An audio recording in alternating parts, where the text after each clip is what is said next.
こんにちは、スキマのリリーです。今日はミニ講座の番外編として、ネレで学ぶハワイ語講座、ズーム編のご紹介をしたいと思います。まず、どんな教材を使っているか、お見せしたいと思います。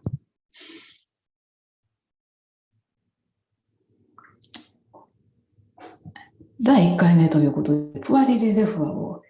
取り上げております。文法の解説から、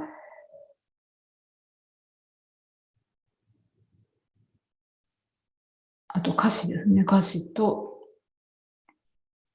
訳と、単語も調べてあります。そして、ポイントごとに、ここにはこういう思いが込められていてっていうところを、歌の背景なんかも紹介しながら、こんな伝説もあるんですよっていうところをご紹介したり、作者の気持ちがこういうハワイ語に表現されてるんですねっていうようなところと、あと文法ですね。このメレを理解するというところにで終わってしまうともったいないので、文法の話も結構詳しくやったりしています。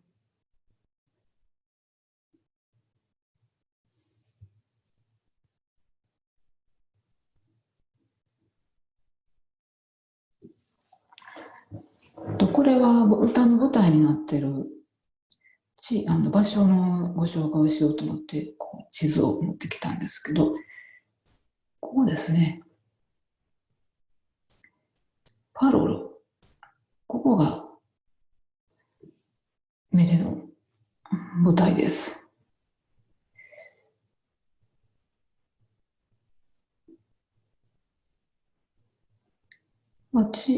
どの辺かというと、ここがダイヤモンドヘッド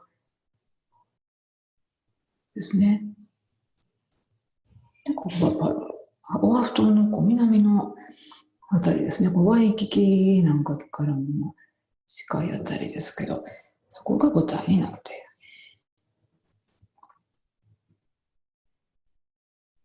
いる。これはハワイアンディクショナリー、ハワイ語辞書の決定版ですけど、なぜこれを持っていたかというと、プアリル・レファの歌詞を作っている方が、メアリー・カベナ・ポクリーさんなんですが、ハワイ語の辞書を編纂されている方なんですね。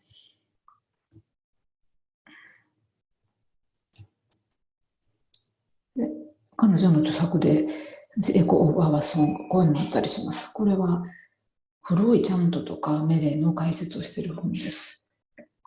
で、これは同じくメアリー・カベナ・ポクリーさんの代表的な著作の一つ、オーレルのエアウ。ハワイの古い、なんていうんですかね、ことわざとか詩的な表現を集めて解説している本です。で、この本に、メアリー・カベナ・トクイさんの生い立ちというか、かなり詳しく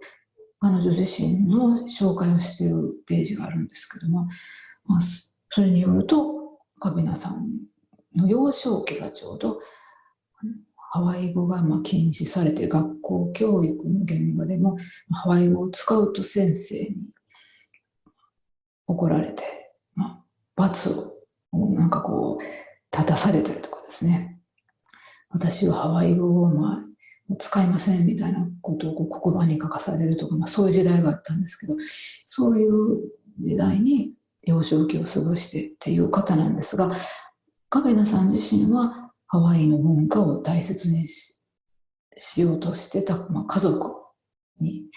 のもとで育ってて、で、あなたはハワイ文化を、守る、立場で頑張ってねっていうところで、家族にも応援されて、ハワイ文化の言語も含めて、研究者になってっていう、で、先ほどご紹介したような著作であるとか辞書を、残してくれた、そういう人ですね。そういう人がハワイ語の歌を作ってるっていう。そういうところもハワイの、音楽をめぐる状況というか、ハワイ文化の特徴でもあるかなと思って、そのあたりもご紹介しようかなと思ってます。ミニ講座では伝えられないところを、ズーム講座ではじっくりたっぷりお伝えできると思うので、また一回一回一曲を、じっくり味わうということをするんですけども、続けて受けていただけると、文法の知識も少しずつ分かってきて勉強になると思うので、ぜひご参加いただけたらなと思います。よろしくお願いします。